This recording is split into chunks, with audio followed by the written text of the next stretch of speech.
Hello, everyone. Welcome to Enjoy the Book of Life. I'm excited to have Brother Dave Dunlap with us today. We're going to be jumping into some life experiences and really looking at some of the lessons that he's learned. And so I'm going to turn it over to you, brother. Can you tell us a little bit about yourself and your experience specifically with church planting? So I got into church planting very soon. I think after I was saved.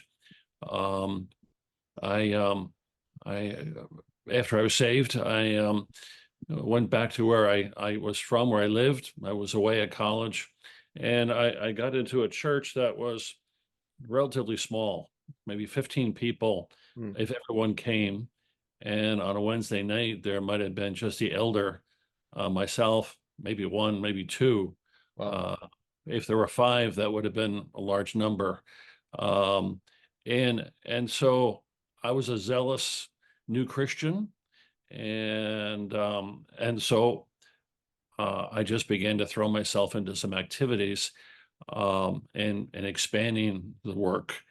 And so that was my first experience.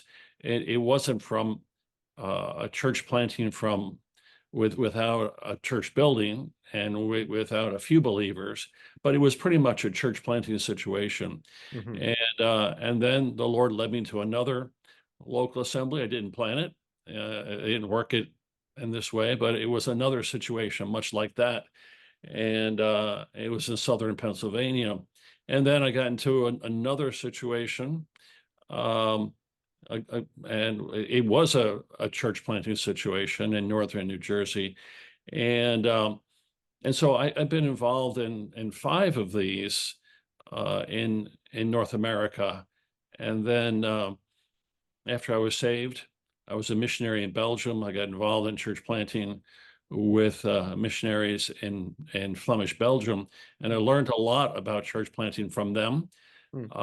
Richard Haverkamp and Hank Gelling were involved in, I think, starting 27 assemblies from 1971 to about 1995. And Hank Gelling is still in the country, is still in Belgium. Hmm. And I was there in 1983, kind of in the middle of that period of time. And so I learned a lot from those experiences. And then after I got married, I moved to Tampa, Florida. And initially, I got involved in a established assembly, working and helping and preaching in different places. But then I moved about 16 miles north of that assembly, and people began to come to me and say, if you ever want to start an assembly in that town, I'd be interested. And then another person would come and say, if you're ever interested, thinking of starting an assembly and that. And I wasn't thinking of starting an assembly or a Bible study at that point. But eventually about 35 people Hmm. came to me, and husband, wife, and so we began to explore the idea. And so we began the work in Land O'Lakes in 2000. Uh, Not all 35 eventually came, only about 15, but Mhm. we started another church planted experience. So that's kind of my background, and the Lord's taught me lessons along the way, not only in Land O'Lakes in the Tampa area, but from the very beginning of my Christian experience. And how old were you when you first got saved? You said you were off in college and then you came home. How old were you when you came home? It was about I was about 21. Okay. Okay. I think just that in itself is a good exhortation. A lot of times I think we get kind of this picture in our mind of what a church planter looks like. And here you said, yeah, I didn't start from scratch, but Yeah, it was that same mentality of church planting, even back at 21 years old. yeah, yeah, that's right. So what are some of the lessons you learned? A lot of different places. I'm sure that contributed, even Mhm. internationally. But what are Yeah. some of the lessons you learned over your time doing this? Well, I think one of the lessons is one of the key lessons is to work in one location. Now that may sound silly. Of course, church planting, you're starting in one location, but that's not always true. Sometimes I know of individuals and assemblies, they'll go and help out an hour away from their local assembly. They'll go to a flea market and set up a booth, and they're an hour away from their own assembly. Or, Hmm. or, or they'll do something else 45 minutes away. I think one of the key lessons is to labor, to work, to develop the work in your own area Mm. and in the area that the assembly is going to be, whether it starts out in a home and home Bible studies, children's work, door-to-door work, fair work, put a booth up in a local fair a few miles away, all of those kinds of things, a number of Bible studies, backyard kids clubs, whatever it may be, visitation, all in your own area. And I think that's a very important thing. Mm. Develop work in your own area. And I think that's very key. And I think a lot of times people don't do that. They get an opportunity. You've got to resist the opportunity to say, "Oh, I'm going to do something an hour away or somewhere else." But you focus on working in your area. And so I find, at least now, 20 years later, the majority of the people in our local assembly are within 15 minutes away. Mm. And currently there's about 125 people, and they're 15 minutes away and or less. I live 2 miles away from where the chapel building is. And so you can invite a neighbor to Vacation Bible School. It's so Right. 5 minutes away. You can have a home Bible study. It's a few minutes away. Yeah.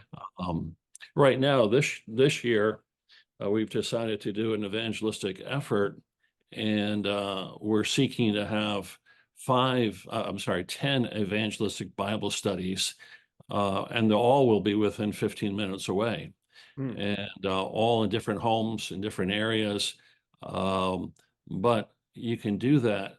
Now, if you meet someone and you live an hour away, and I know sometimes that happens. Yeah.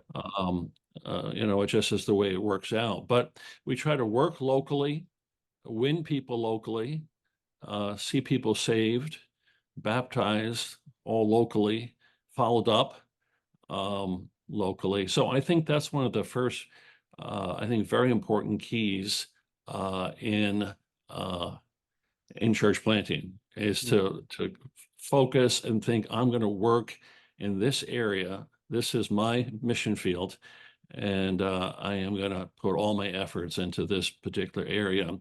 Now, I'd say one other thing about working in that particular area is that so we would be involved in home Bible studies, we'd be involved in some door-to-door work, we'd be involved in visitation and hospitality. But one of the things that I think is very important, and we began to be involved in, and that's youth work from the very beginning.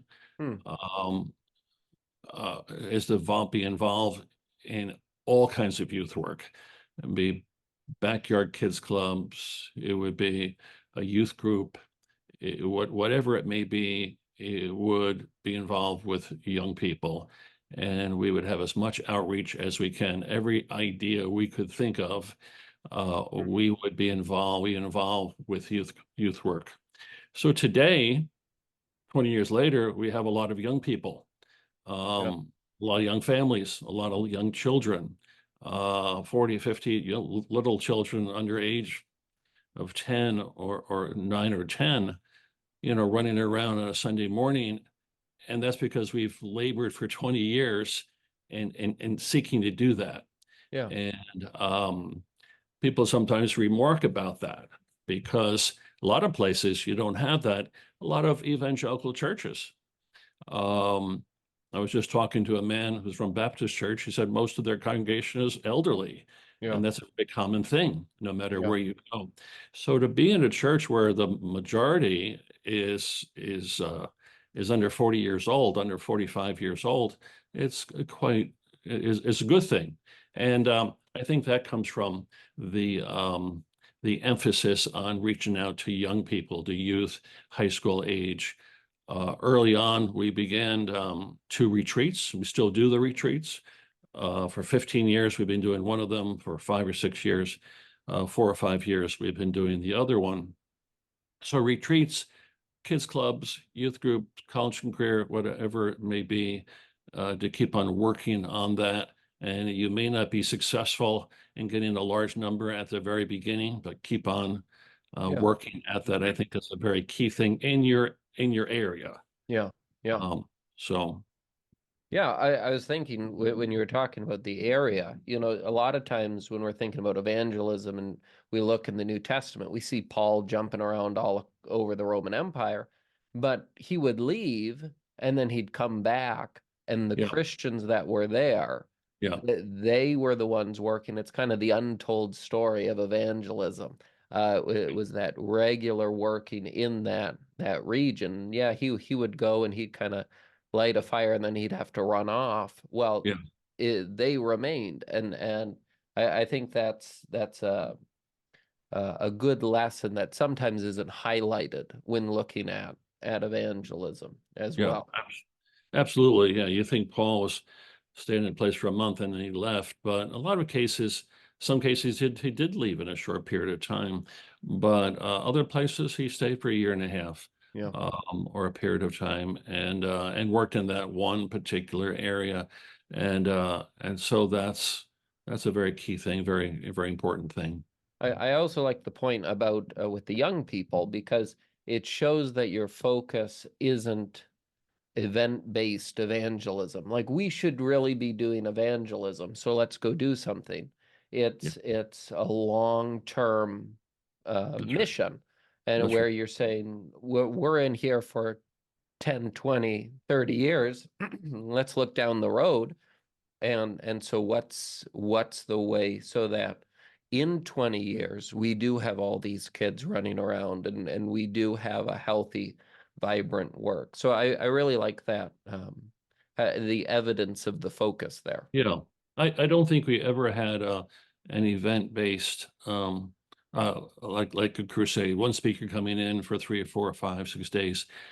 We've had gospel teams come in and that kind of thing for 2 weeks, but it was just really just regular Bible studies, inviting people, developing that hospitality, um, working with it, and so that's what we've done, and I think it's it's the long work and keep on working in a particular area that I think is a very big key. Be Good. consistent, keep on working in all different areas. Don't put your eggs in all one basket. Don't do just one particular thing, but Yeah. youth work, Bible studies, door to door, Bible teaching, all those different areas. Mm, good. Good. I think the second thing I would say, it kind of flows out of what we've been discussing, is that I guess I would say different kinds of work, different kinds of working. Mm, And it's been said that Christian work that works. I don't know if you got that. For Christian work, children's work, youth work, for it to work, it takes work. yeah. And I think that's true. And I just want to mention 3 areas of work that I think are very important. And we have to realize it's not magical. To see a certain amount of success. Of course, the Lord, He is blessing all that we do. There's nothing really from our own energy that brings the results. But I think the first thing in our work is hard work. Mm, And when you look at what Paul did, when you look at any work in the New Testament, it's hard work.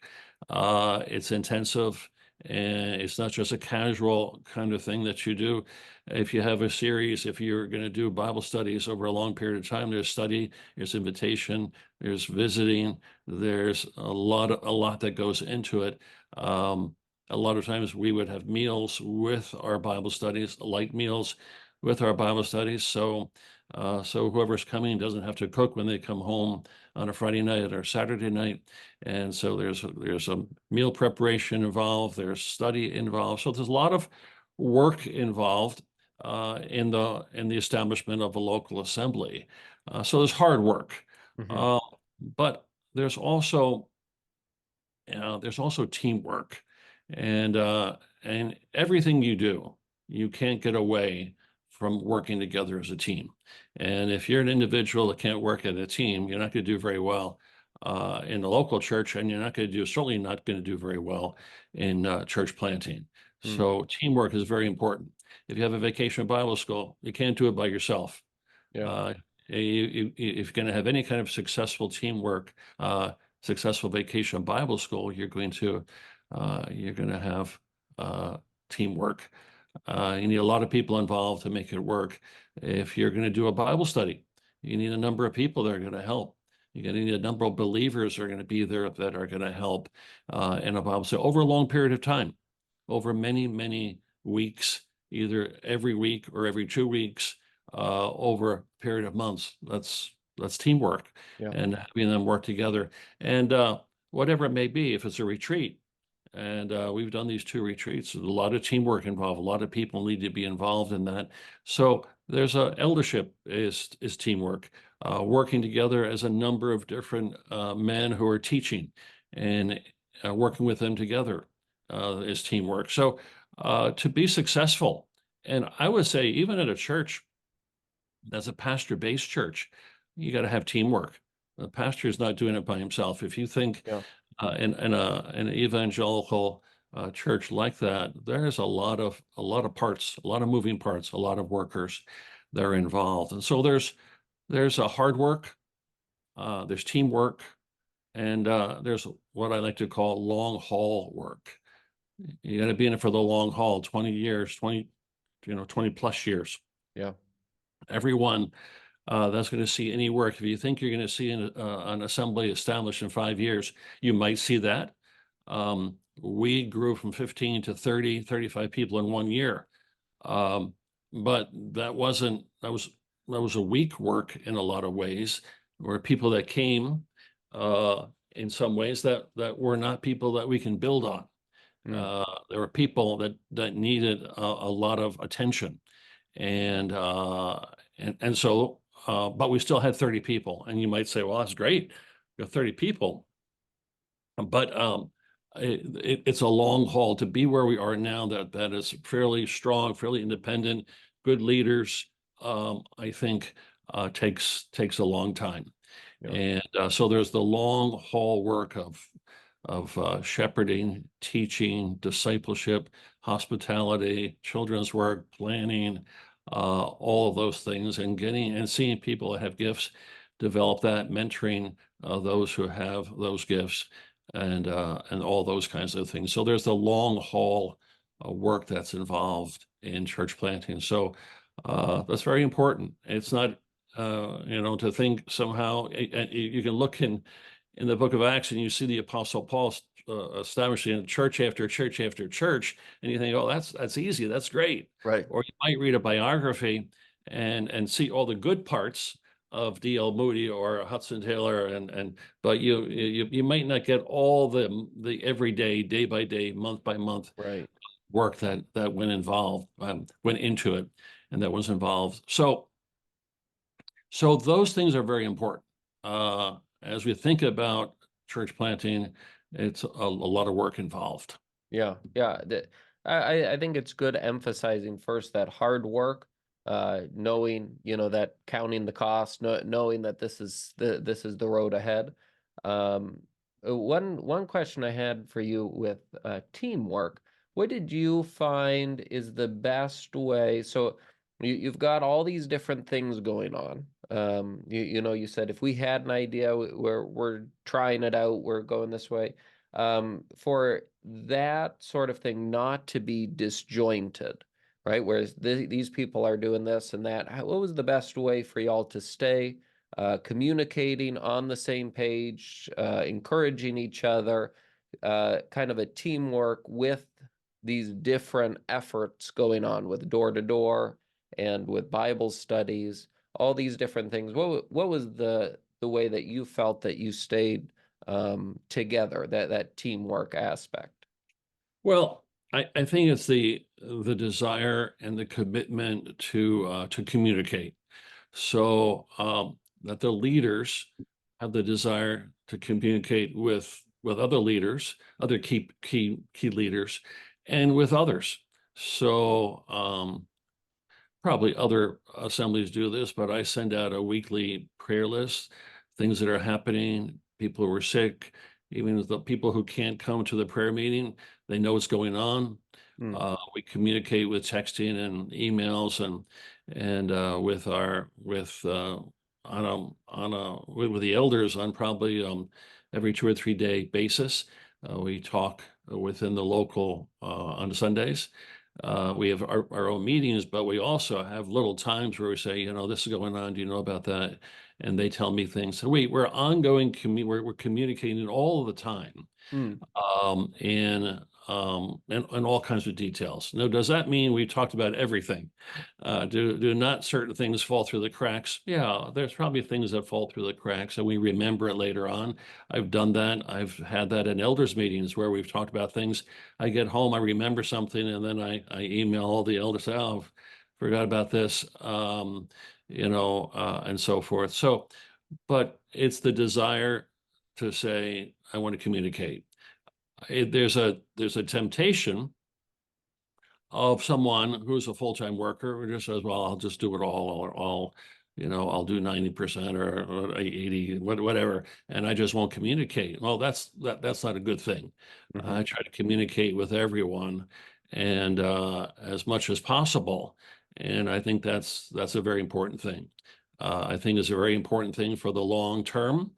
And it's a very important thing on a day, week to week basis Yeah, to communicate.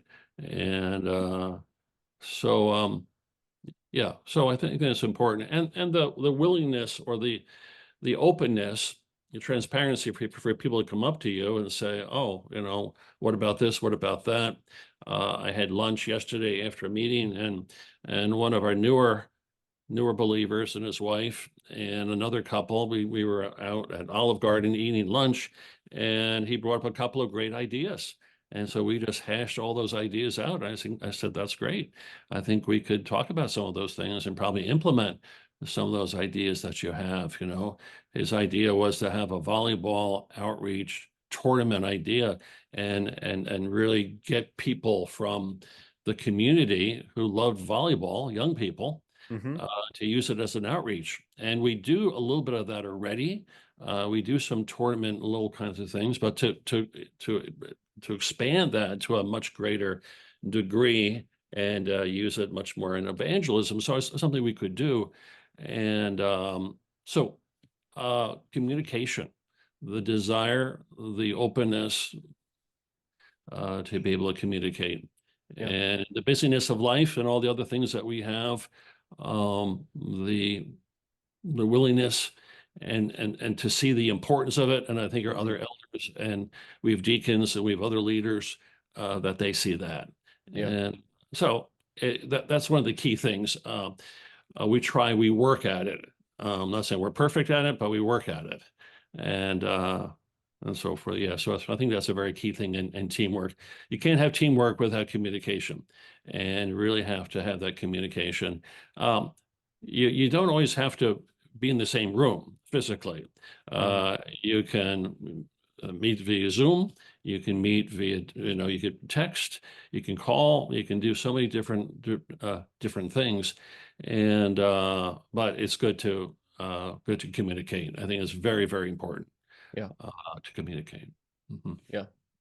Yeah, those are good points, especially, nowadays it's so much easier to communicate. Yeah, Um, right. but just because we have the tools doesn't mean we always do it That's right. the way we should. Yeah. That's right. That's right.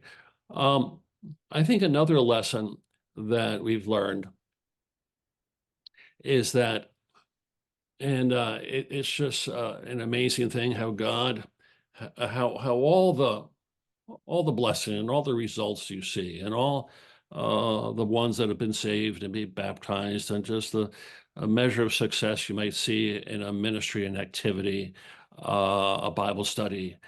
You begin to see it's all of God. Hmm. It's all the Lord.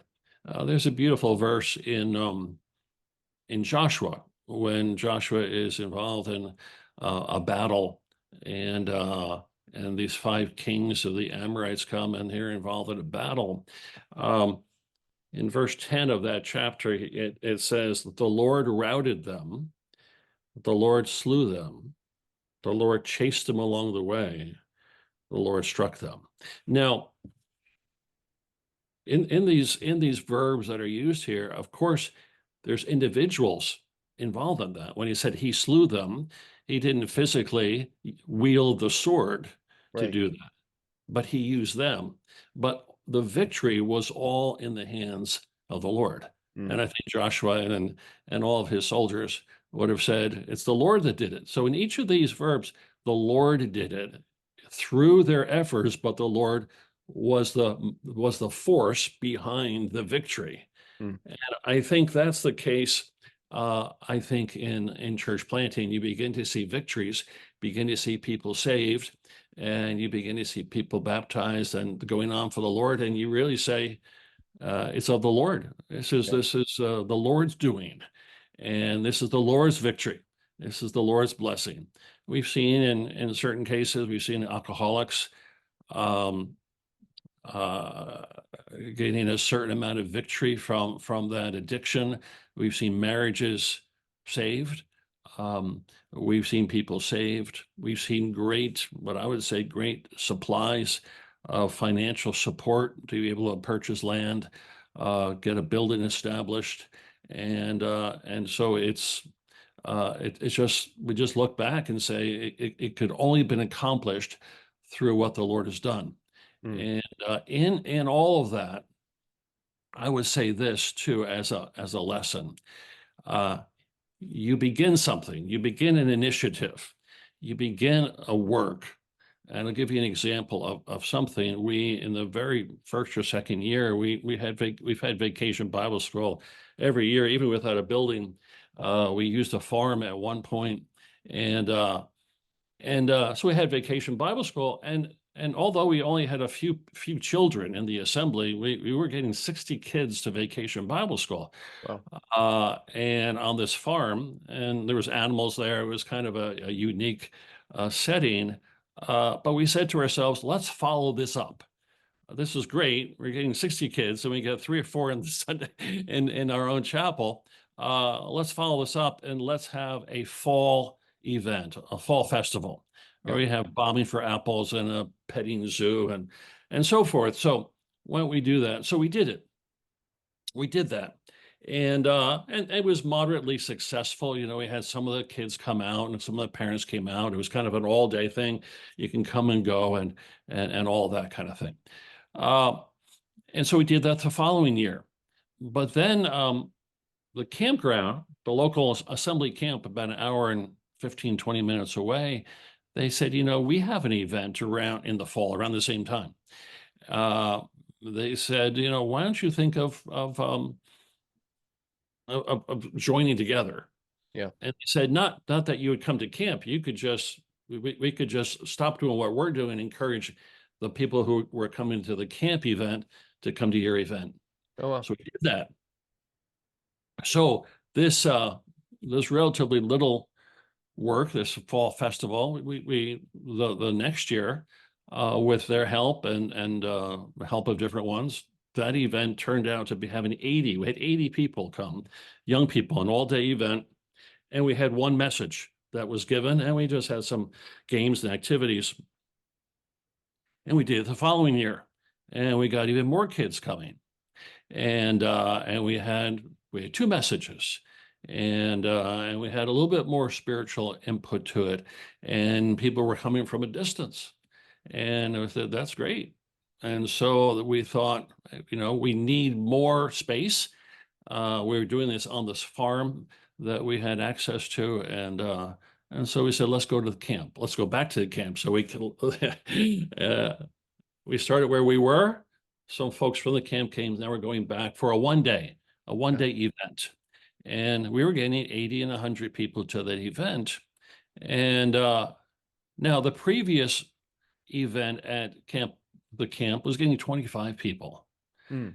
And so this little fall festival, and eventually it turned into what we call Walk-Worthy Weekend. We've had it for Mm. 15 years now, and we average about 100, 110 young people between 14, 15 years old up to 25 years old that have come. We've had people saved at the retreat, at the weekend. And you think it started as a fall festival, Right. but now 100 kids over a 15-year period, 1,500 people have gone through and been touched, have heard the message, have heard gospel message, Bible teaching messages through something. Something begins as a very small initiative, Mm. and then you don't know where it's going to end, and it hasn't ended yet, so it's still going on. And then out of that, we started another youth retreat. And this one we started in the midst of COVID. Mm. And the camp wasn't operating. They weren't having retreats or any kind of meetings. So we decided to do it at our own chapel building. We do it outside. We can do this in Florida a little bit more. So in the springtime, we decided in March that we would do that. And we call it Authentic Faith Weekend. And we started 3 or 4 years ago. I think this is our fourth year.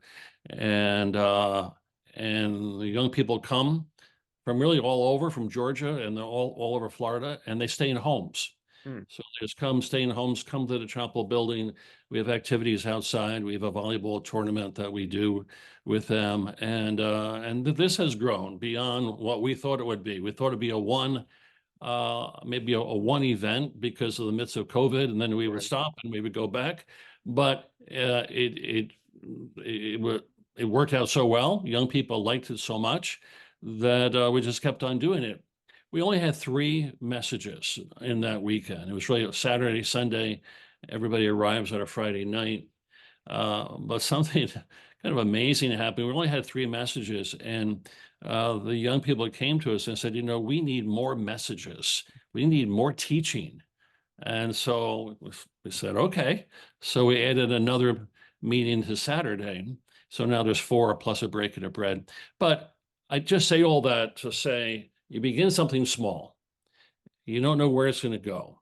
Even beginning an assembly, you begin something small, Mm. a small home Bible study. You don't know where it's going to go. And so it's a lesson I've learned. Don't be afraid to start an initiative. Don't be afraid to start something because you don't know what the Lord's going to do with it. Sometimes he's not going to, maybe it won't go anywhere. It won't go very far. Other Yeah. times the Lord takes something and it has a much wider sphere of blessing than you ever imagined it. Yeah. Yeah. I think I've just been reading through Nehemiah in the opening chapters, and in chapter 2 he walks around the wall and he sees the great need, and all through that section, when he talks about the project, it's all about God.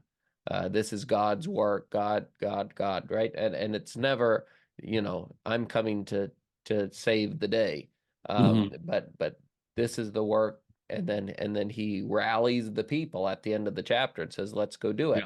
yeah. And right away he faces opposition to it. And this kind of comes back to this idea that it is going to be hard work, there is going to be Mhm. opposition to it. Yeah, But as you read through the rest of the book, you see how he deals with that opposition along the way. absolutely. And when you see what he's doing, you're encouraged to do even more. Mm. When you see some of the Lord's hand in things. And I think this isn't a lesson so much, but I would share, um, you know, over the years, over the last, I say 30 years, 30 or 40 years, I've been surprisingly, I was commended in 1983. And so now we're in 2024. So I've been in the Lord's work 40 years, Well, which is very hard to imagine. But um, But in those 40 years, in the very beginning, there was, if you're going to do evangelism, um, in the different assemblies that I was involved in, you were going to, have a speaker come, and they were very good speakers, and you would invite people. And in the earlier days, you would see some people saved. We did see people saved that way, very few, but we saw some people saved, and some people who continued on.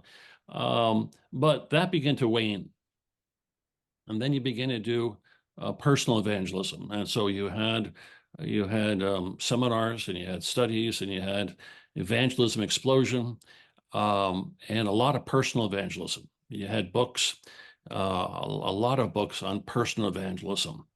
And so this was the great emphasis in the four spiritual laws, and winning others to the Lord one to one. And so you did those kinds of things. Um, but as you read the literature today, and I began to do this as, involved for 20 years, you're involved in a church plant, you say, what are the most effective ways of evangelism? What are other churches doing that are really effective? Yeah. Maybe we can use some of that. And so you begin to read. So I began to do that, try to get as many books as I could, try to read as much as I could on the subject. And I was finding over and over again, it came back to church planting. That began to be the means, the most effective means of winning people to the Lord in a local church context. So you want to win people to the Lord and get them to come and be involved in your local church. To me, that was what I wanted to do. Now, anyone that got saved, we were happy for that. Sometimes you go visit someone who's relative, sister, or whatever it may be, is in the hospital, or go visit them. And if they got saved, that was wonderful. They may never come to the local church. But really, the goal is we want to build that up. We want to get people into the local assembly.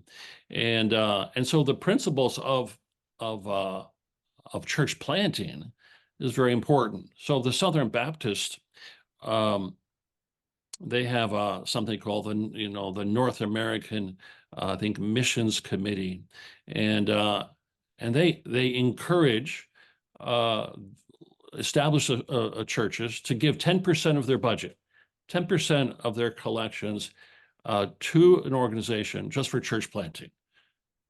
So they can give resources and funds to start new churches. That's what they want to do. Mm-hmm. And they will argue that in an established local church, and that's been around 25, 30 years, they'll see on an average 3 persons, say 3.4 people saved per 100. But they see in the new church plant efforts, and we've seen this too, in the new church plant efforts, you see something like 12 or 13 people saved per 100. Wow. So four times. Yeah. 4 times. And we've seen that ourselves. I think we have in the past 20 years, especially in the last 15 years, seen 50, 40, high 40s or 50 people saved and baptized, and maybe a few more saved that were not baptized. And I know other assemblies have been around for a lot of years. If they see anybody saved in a year or 5 years, that'd be quite something. Yeah. But we are seeing 2, 3, up to 6 people baptized in a year. So church planting has something to do with that. And the reason for that, I think, is because you begin as a small group, and there's this tremendous hunger. If we don't, if you've got this committed group, and they realize that if they don't begin to speak to the neighbor, bring people to a Bible study, get involved in different aspects of what we're doing, if we don't see people saved and come to the work of the local church, then we're not going to exist, or we're gonna close. Yeah. And so there's this urgency. There's a sense of urgency to that, good, healthy urgency. Mm-hmm. And more so than in the local church, I'm just going to show up on a Sunday or a Wednesday, and I don't have that same urgency. I don't have that same concern for souls or for my neighbor or any of those kinds of things. So, so when you think about wanting to see more people saved, um, I really believe that seeing more local assemblies started is a very big key. And I'd love to see more local assemblies started. And the ones who have gotten started, I think they've seen good numbers of people saved. And so that is a very, very important thing. Um, Another lesson I want to mention, and that's prayer. Hmm. And I think prayer has become such an important part of a church planted effort and our local church. So mornings of prayer, a couple of times a year, at least once, sometimes three, sometimes four times a year, we'll have mornings of prayer. Saturday mornings of prayer will start at 9. We'll go to 11:30 or 12. We won't have lunch. People can leave before that. But a lot of times it goes past 12. In our times of prayer, we begin with 30 or 40 minutes, 45 minutes of just personal prayer for yourself. Then we Hmm. break up. We might sing a hymn. We might have a brother share a devotional thought for 5, 6 minutes between the next group of prayer. And then we'll pray in groups of 2 or 3. We'll break up and we'll go all over the building. Some will go outside and we'll pray for another 40 minutes. And we'll have a prayer list. And then continually we have index cards that we hand out, and people will add to that, and we'll mention those prayer items, and we'll pray, and then we'll go on, and then we'll have some more corporate prayer, and we just see a real. And sometimes we get 25 or 30 people from the local church to come to these times of prayer. There's times that we uh, pray at different other times. The ladies pray, the men pray on a Wednesday night. Instead of doing some teaching, we have a time of just committing the whole time to prayer. Um, we send out prayer emails of different needs that come up. And so I think there's a real urgency to prayer. We've seen, I think, people healed because of that. We've seen marriages helped Hmm. because of the prayer time. Sometimes real transparency in our prayer life. I think the younger a congregation is, the more transparent the congregation is, the more there's new ones being saved, the more transparent in prayer that a congregation is. I haven't learned yet. They're not shy about their prayer needs, and so they'll bring all of these different items before the Lord. And so it's a great thing to see God answer prayer, financial needs, and and so forth. So I think that's a real lesson that I've learned over the years, is the whole area of prayer, and individual prayer, corporate prayer, prayer times with the local church, and prayer with each other. Yeah, I think, we see the emphasis on it in the life of the Lord Jesus, in the teaching, the apostles' doctrine on prayer. We understand the need for prayer. It's there. But then there's this hurdle when it comes to prayer, for a group of believers to be committed together in prayer. And I've seen it, you see the group on Sunday and then the group for the prayer meeting, and you see a difference. You mentioned even in the first meeting you were at after you got saved, Yeah, the yeah. difference in the size. And I think it is something that it takes that level of commitment for. And like you said, it's something that you've learned through experience. You've seen the value of it. Hmm. And to see the value of it, not just personally, I think it's important personally, but then collectively as a group to gather to pray. It can be difficult to reach that point. Is there anything you've seen to kind of help that encourage that to promote? I like the idea of the communicating out prayer requests to let people know how they can be praying. But are there other things that you've seen to kind of help encourage that? Because it is an area where I think the enemy likes to discourage, dissuade us from meeting and praying together. I think something we do as well that helps is um, um, we don't do it every year, but we've done it a number of times that we purchase a book and that we think is an excellent book on prayer or other parts of the Christian life, but oftentimes on prayer. Last year, we purchased The Pursuit of God by A.W. Tozer. It's not really a book on prayer, but it's a book on the spiritual life. And but we purchased a number of years ago the book Fresh Wind, Fresh Fire. I don't know if you're familiar with that, but that's a book on prayer.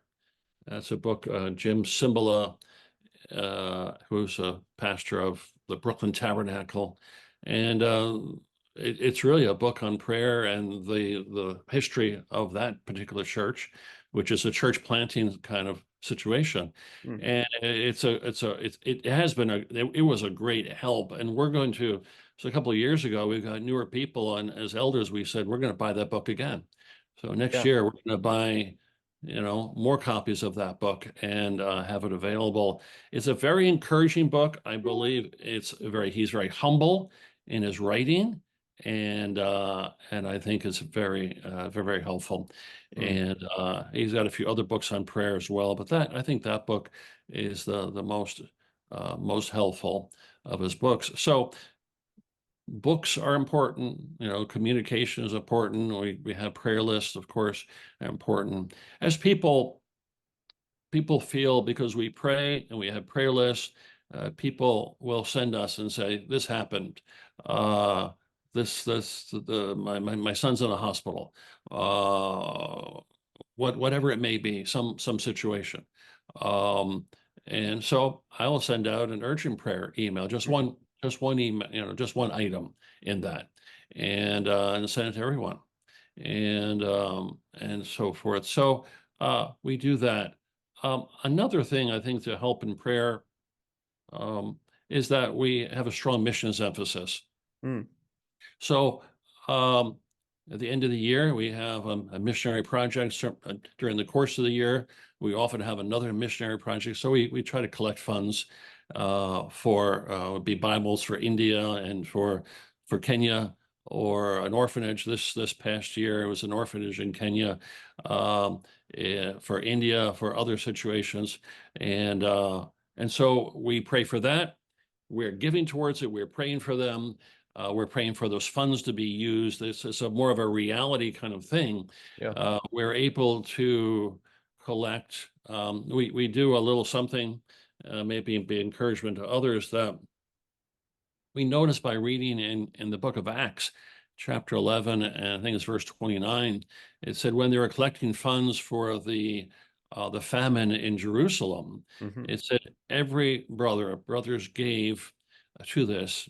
I think the emphasis is each one gave according to their ability, according Yeah. to what they could give. So we thought to ourselves, what we'll do is we used to just give to a project, give to whatever a missions need there might be, and we still every month give towards missions. But we decided to have these end of year projects, and we thought to ourselves, what we're going to do as a church, as a chapel, we will as an elders, we'll set aside $500 towards this project. And then for a month or for 6 weeks at the end of the year or the middle of the year, we'll leave it open to the believers to add to that. So here's this orphanage in Nairobi, or Bible project. Last year was Bibles in different countries, different languages in Africa. And so in past years, we would get, the chapel would kick in 500, and we would get 2,500. It would Yeah. kick in another another $2,000.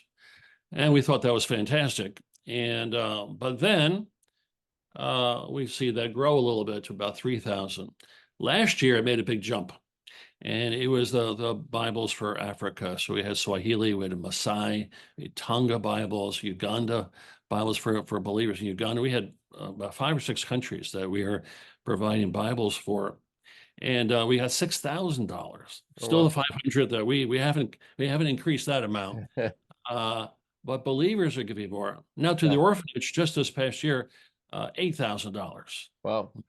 So $8,000 to go to an orphanage in Kenya is like maybe 3 times that amount in value to them in Right. Kenya.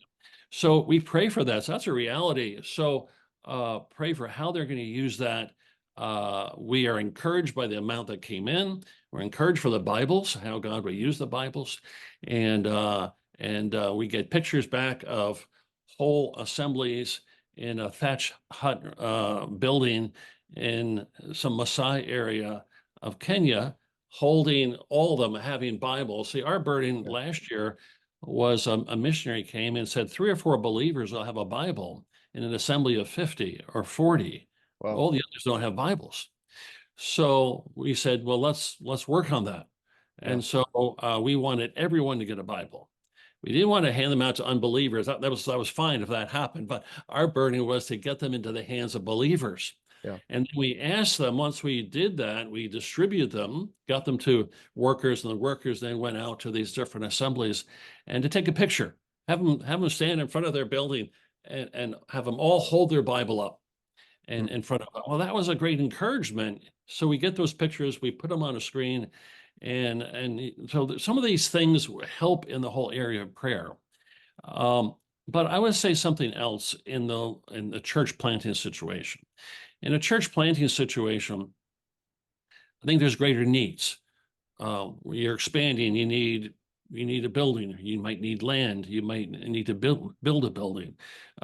You might need you have a new believer and he gets laid off from work, and we've paid for the rent for someone, and we've given gifts to them for various reasons, for health reasons or hospital bills or whatever it may be. You're winning people, and they're coming from all different backgrounds of life and needs in life, and so we're praying for them. We're helping them financially to some degree, but these needs come up. So these are real needs in their lives. And and I think in a church planting situation, it's a little bit different than in an established group where you see only a few trickle in sometimes into your work. So I think that helps a lot in our prayer life and how we pray. Mm. So I would say those areas, and the communication of the idea of prayer is important. We want to pray. We will pray. If you send us prayer needs, we will pray for them. Yeah. Yeah. And so that's an important thing.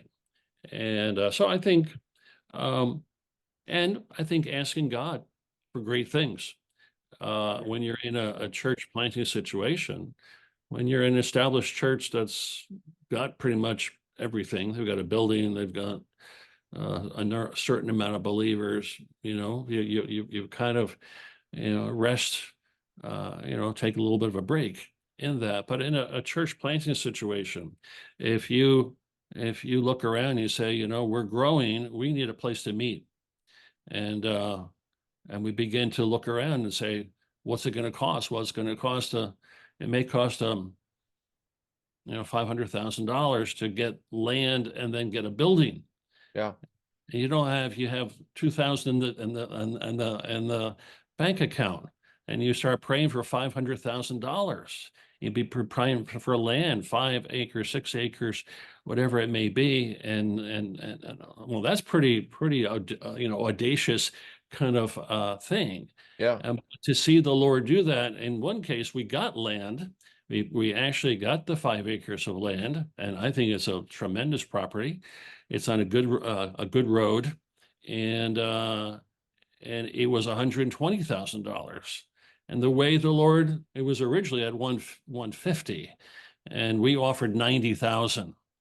and they came down to 140, and we went up to like 100, and then they came down to 130. We went up to 110, but then it stopped there. It Yeah. couldn't, we couldn't, they wouldn't come down any further. And so we prayed about it and we talked to the realtor and whatever, maybe it won't work out. But about 6 months later, he went back to the seller and said, would you go to 120? I think the buyer will go to 120. And he didn't talk to us. He's just talking. He's just talking as a salesman. Yeah. And so he came to us, will you go to 120? Well, that was hard for us. 110 was hard for us. Yeah. We're only 25 believers. And we need to come up with a down payment of at 120 of $24,000. Now we began to save, and we had more and more money, but we were short. Yeah. We're short for the down payment. We wanted to buy it at 120. We were short, and but one of the sisters came and gave us a check for the exact amount Mm. for that property. So we bought that property at 120. Now, that was about 10, 12 years ago, 15 years ago. Now, 120 for 5 acres of land in our town seems like the most tremendous Yeah. bargain you could ever imagine. But at that point, it was very hard. And so we prayed. So those kind of things, and then building and paying it off, and we paid it off in 3 or 4 years.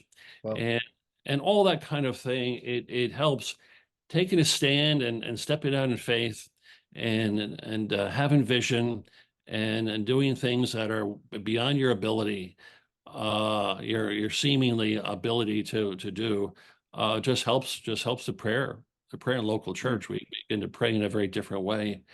So And I like yeah, this idea that we talked about staying local, but yeah, that mindset isn't one that keeps you from looking at missions, which I no, really appreciated as well. It actually encourages this. It's almost like they feed on each other, right? yeah, That the yeah, yeah, idea is we're here to do the work of God. If that's encouraging other people in their local place, yeah, we're encouraging them. And then you talked about how other people are encouraging you in your local place. It's yeah, not that y'all are trying to start something in these other countries. You're just trying to encourage them as they work in their local sphere. And then other absolutely. people, they're encouraging you in your local sphere. So I really like, even if someone is listening and they're in an established meeting, and Hmm. they say, well, how do I get this going? You're saying with when you're in this smaller new work, it Hmm. kind of Yeah, it leans towards that. But when you have this mission works, it gets that moving as well. I think that's true. But as you begin to do that missions work, and when I say we work locally, we do, but we don't say that we can't work anywhere else. Yeah. And so at one point, a number of years ago, we had a brother who was a pharmacist, and he was going to was going to retire early at 55. And so I said, "What are you going to do with your time? What are your plans? What are you going to do in your retirement?" Hmm. He said, "I'm going to go to Africa as a missionary, as a self-supporting missionary to help orphanages." Mm. So he did that after his retirement. He's still doing that now. He's in his early 60s, and so forth. So we help him. He's a communication vehicle for us to know where do these Bibles go, and who are Yeah. the key people who are some of the key workers that we could work with, and so forth. And he himself is helping orphanages being self-sufficient by planting fruit trees and a couple of other types of things. But uh, then there's others in the assembly that have been encouraged, and they've gone on short mission trips to Africa Mm. and to Yeah. see what he's doing and what these areas that we have supported, what they're doing. And and so we don't know where that's going to end. Maybe someone will go as a missionary Yeah. to those uh, to Africa or somewhere else. So you don't know as you begin something, uh, but it's just encouraging, Yeah. and it's just good to. So it all comes out of prayer. It comes out of prayer. It comes out of your efforts. Uh, efforts in church planting and leading people to the Lord and that kind of thing. And I think there's a freshness and there's a genuineness or something like that when you work in, I will call it, a very primitive way. When we have our baptisms, we go to a park with a lake. When we do home Bible studies, we didn't have a building for a long time. For 12 years, we didn't have a building. We met in homes. We met wherever we could, vacation Bible schools on farms and open areas and, Bible studies in homes and other places and all those kinds of things. So there's something refreshing, people opening their homes, people opening what they have, and just working without the traditional trappings of what an established work would have. Yeah. And so there's something very good about that. Um, so we met in homes for a long time, and then one day we got a building, we bought the land, we got the building, and so it was all great. And I said, well, I guess we'll meet there, now during the week. I said, yeah, I said, I'm kind of sad about that. Yeah. I kind of like doing this. So we're going back to it though. We're hoping to go back to these 10 evangelistic Bible studies in homes. It's a little bit of going back. We're going to keep our midweek. We have a very good attendance in our midweek meeting. I think probably better than some places. I wouldn't say it's the whole amount, but it's a good, healthy group that comes out.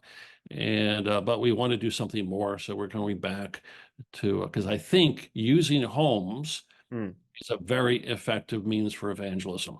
yeah. We have seen more people saved in homes than almost any other way, and Mm, uh, and so we want to do that.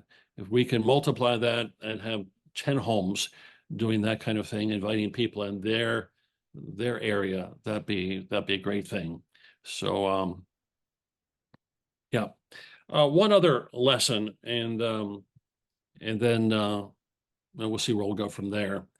Uh, I think the last one is the emphasis and the importance of preaching the scriptures, preaching the word. And I think this is very, very important. Every church, has Bible teaching in some manner, yeah. of course.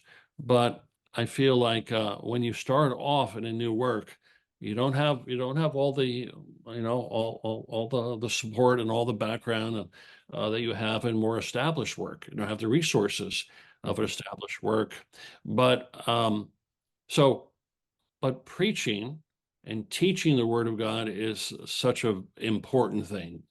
Everyone that's gotten saved has gotten saved through home Bible study, through preaching at and some aspect, and uh, and so it's very, very important. So when you start, I believe you need to have at least one person. If you have more than that, that's wonderful, who is an effective, capable Bible teacher, preacher. I don't think you'll go very far. I don't think a church planting work will develop very far without that. Mm, And so I think it's very, very important. Um, we uh, we didn't always do this. We always did it to some degree, but now we do it in a greater degree, and that's consecutive Bible teaching. So we go through books of the Bible. okay. So last year, 2 years ago, we did the prison epistles. So Ephesians, Colossians, Philippians, and Philemon. This past year, First, Second, Peter, and James. This year, 2024, we're doing Hebrews, and uh, and so on a Sunday morning consecutively, we take 5 verses. We've discovered now all those passages I told you about. They're all epistles, and They're not narrative type passages like First Samuel, Second Samuel. So you you might take larger sections in those books, Yes. Yeah. but in these epistles, we started out taking 10 verses, so we found out that's too much. So we go to five verses each. So we had a brother just yesterday. He did probably the five most difficult verses, maybe in the New Testament. James chapter 5, verses 1 through 5. Woe to the rich and those who oppress those who labor for you, and all the judgment. It's a very hard, kind of a hard passage, and but he's a brother that's been over a period of time. Been with us for a while, but has been doing preaching. And so we mentor and we encourage um, as many men as possible to do that, to preach. And so we may have 11 or 12.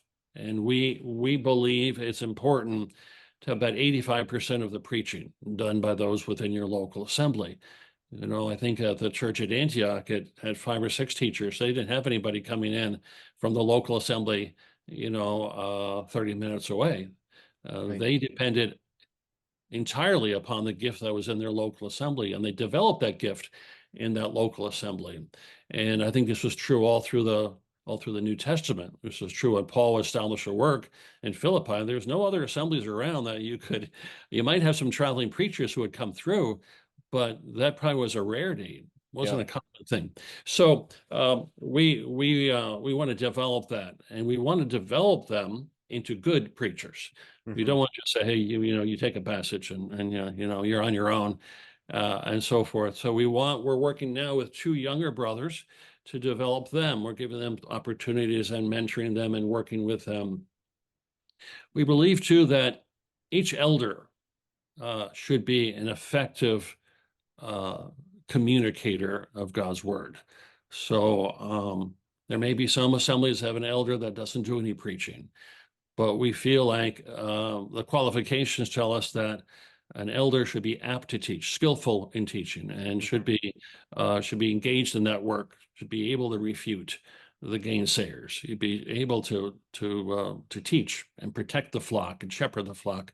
And so we have that, I believe, in our local assembly, and we have others as well. And that's such an important thing. So I think there's some key things, I think, and I believe the assembly grows through it.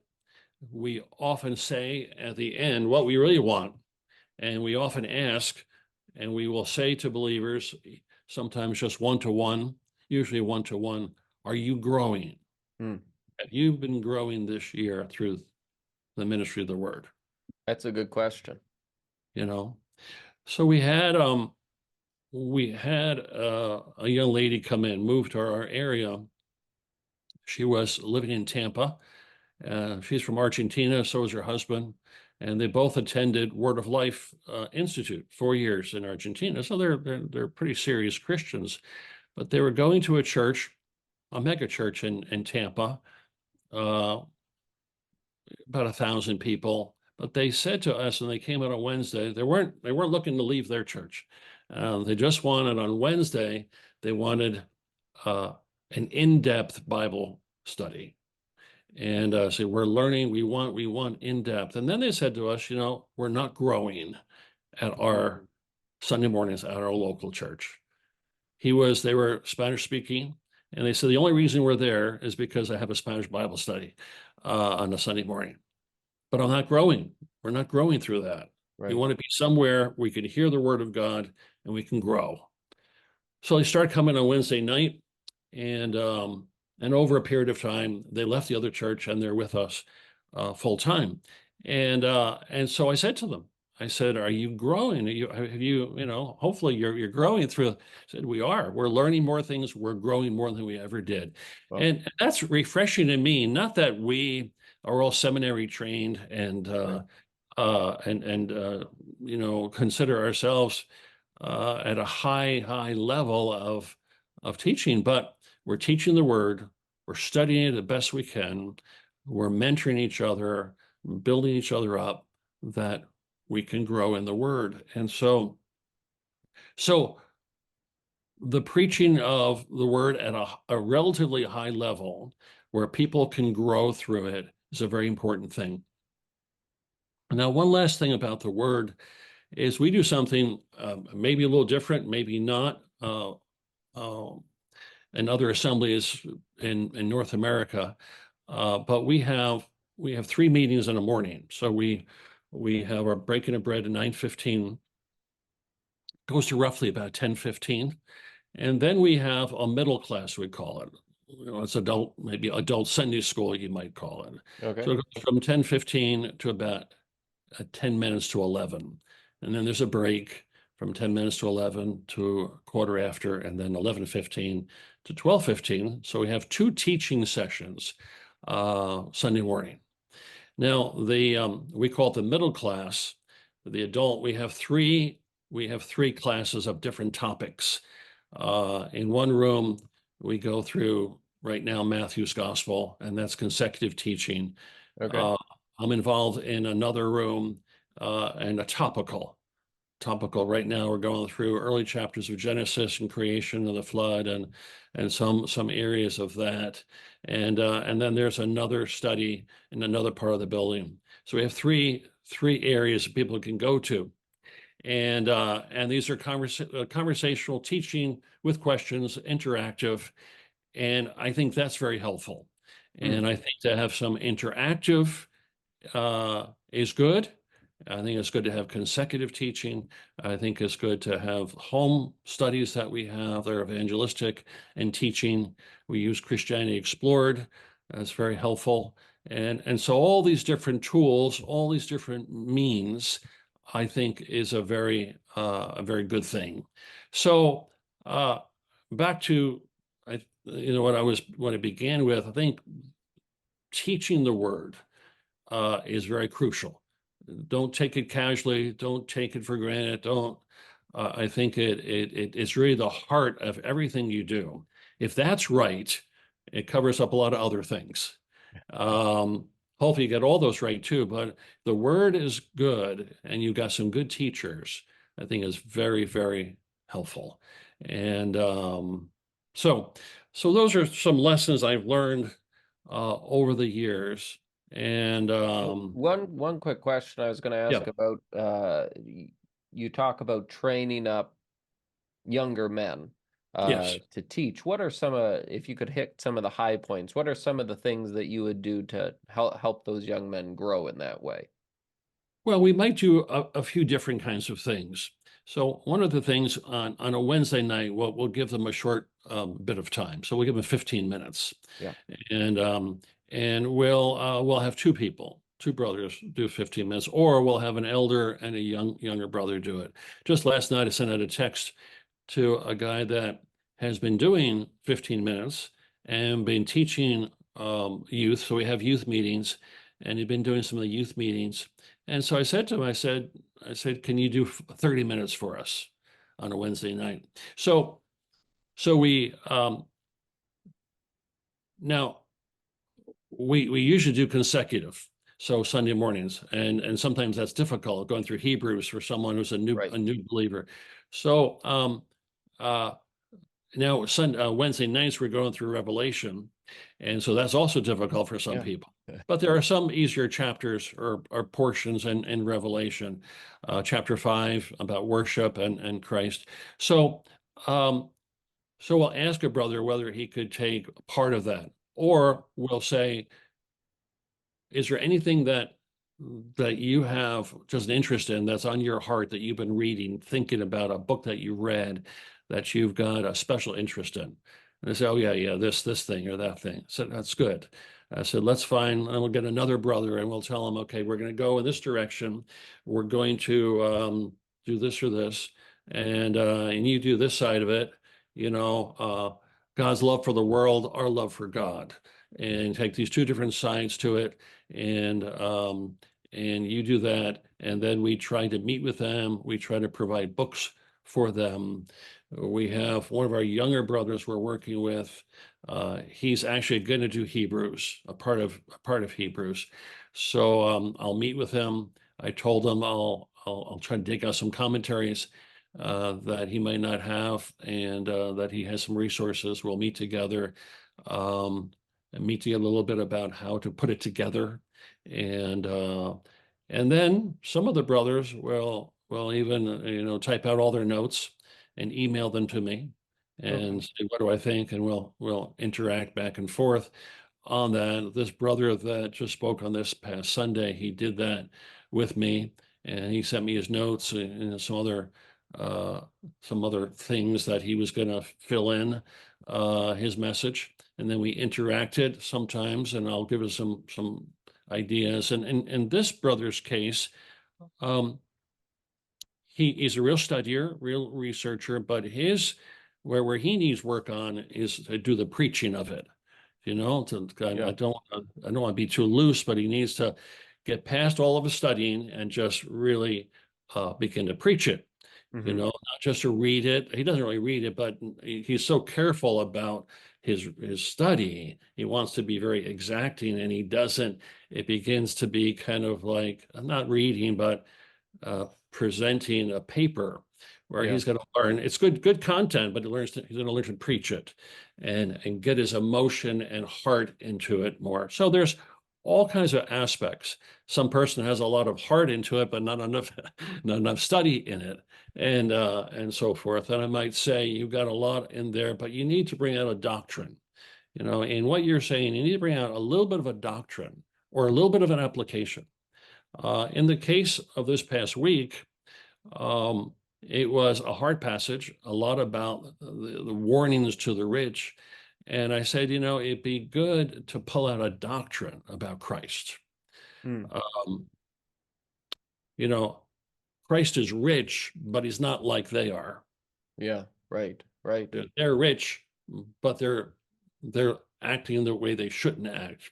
So maybe you could bring out something about the richness of Christ and how what he is like. So sometimes you've got to in the preaching part of it. So there's interaction back and forth. We recognize, and this is a little bit of a difficulty that it took time to work on, uh, to say there are brothers, great brothers, who may share at the breaking of bread, but they're not teachers, they're not preachers. Even though they present something at the breaking of bread, maybe, or even to a Sunday school class, or maybe in a few other places, just a little bit, but they're not preachers. They have a hard time developing the word. They don't have the gift of teaching. And so it's taken a while because we've tried to develop people, someone who's beginning to show real interest and real love for the Lord at the Lord's Supper. Well, maybe that he would be a potential speaker. But sometimes we find that he may be good at just witnessing to someone. He just can't develop 40 minutes or 30 minutes or sometimes 15 minutes. Um, so so we have to recognize that, give them opportunities and so forth, and recognize not everyone, but there are some that other people come to us and say, he's, you ought to use him more. He's good, Yeah. you know. Yeah. So that's good. We see that, others see it, and then we kind of develop that person. So those are some things that we try to do, and with them, and patience, because they're not going to be in Right. their early efforts, not going to be um, like some very established kind of a person. And I know number of assemblies that just get outside, a lot of outside speaking, and that's fine. But I think if you don't develop your speaking from within, when you begin to decrease in size, and you don't have any gift within, it's going to be a problem. Yeah. And those who don't have gift within, they're going to close their doors sooner. Um, and I think if you had some gift within and you develop that and you develop the number of brothers, that is a very, very healthy thing. It's going to make for a healthy assembly. Hmm. I don't think it's healthy, and I don't think it's biblical just to go outside and just get outside speakers for 80% of your speaking. Right. So, um, so Well, yeah. I think the very helpful lessons, big almost pillars, if you will, to talking about prayer, talking about the Word of God, these very important lessons. I like a lot of the examples that you gave. It definitely shows this has been the bulk of your life Mm, that we've seen through this. So really appreciate those lessons and the time you took in giving them. you're welcome. My pleasure.